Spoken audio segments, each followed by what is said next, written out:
पंतजलि के उत्पादों को विवादों से पुराना नाता रहा है। तमिलनाडु के बाद बरेली में दरगाह आला हजरत ने पंतजलि उत्पादों के खिलाफ फतवा जारी किया है। दरगाह आला हजरत के मकरजी दारुल इफ्ता ने बाबा रामदेव के पंतजलि उत्पादों के खिलाफ फतवा दिया है।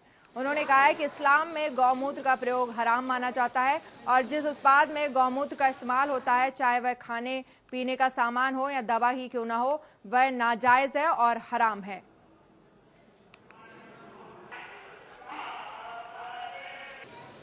पंतजलि के उत्पादों को विवादों से पुराना नाता रहा है। तमिलनाडु के बाद अब बरेली में दरगाह आला हजरत ने पंतजलि उत्पादों के खिलाफ फतवा जारी किया है। दरगाह आला हजरत के मकरजी दारुल इफ्ता ने बाबा रामदेव के पंतजलि उत्पादों के खिलाफ फतवा दिया है।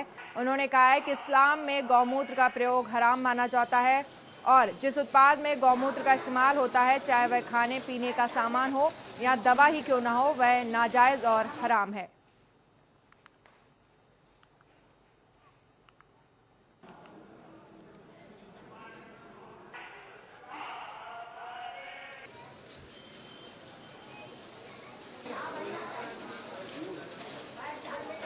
पंतजलि के उत्पादों को विवादों से पुराना नाता रहा है। तमिलनाडु के बाद बरेली में दरगाह आला हजरत ने पंतजलि उत्पादों के खिलाफ फतवा जारी किया है।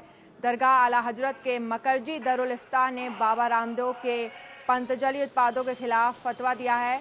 उन्होंने कहा है कि इस्लाम में गौमूत्र का प्रयोग हराम माना जाता है और जिस उत्पाद में गौमूत्र का इस्तेमाल होता है, चाहे वह खाने पीने का सामान हो या दवा ही क्यों ना हो, वह नाजायज है और हराम है।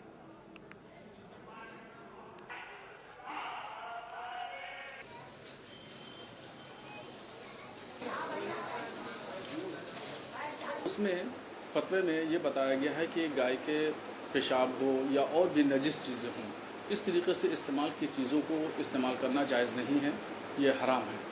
और ये भी कहा गया है कि ऐसी मुसलमान की चीज़ों का इस्तेमाल मुसलमान ना करें और चूँकि ये नजिस है, नापाक है और नापाक चीज़ का इस्तेमाल करना कतन किसी सूरत पे जायज़ नहीं, ये हराम है।